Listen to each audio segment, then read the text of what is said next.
ولایت نیوز میں آپ کا خیر مقدم ہے۔ قطر کی دھمکی، غزہ پر حملے بند نہ ہوئے تو گیس کی برآمدات بند کریں گے۔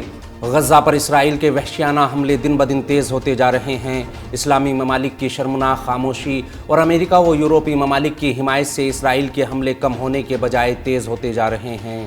غزہ پر صہیونی ریاست کی وحشیانہ بمباری سے ناراض قطر نے ان حملوں کو فوراً روکے جانے کی مانگ کرتے ہوئے کہا ہے کہ اگر تل ابیب نے اپنے وحشیانہ حملے نہیں روکے تو قطر گیس برآمدات پر روک لگا دے گا۔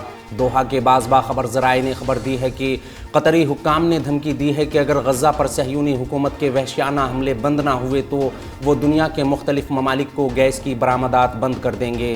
قطر افیئرز نامی ٹویٹر ہینڈل نے ایک مختصر خبر میں لکھا، قطر کے حکام نے واضح طور پر دھمکی دی ہے کہ اگر انہوں نے غزہ کے خلاف حملے بند نہ کیے تو وہ دنیا کے مختلف ممالک کو اپنی گیس کی برآمدات بند کر دیں گے۔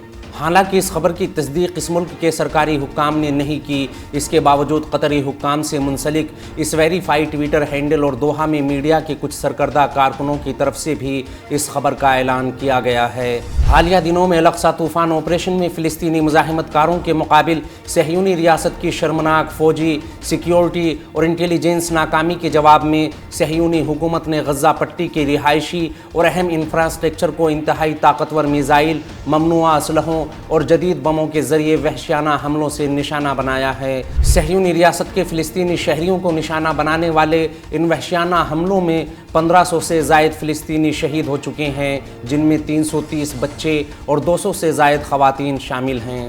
اس خبر میں فی الحال اتنا ہی۔ قومی، بین الاقوامی اور عالمی اسلام کی اہم خبروں سے باخبر رہنے کے لیے ولایت نیوز سے جڑے رہیے۔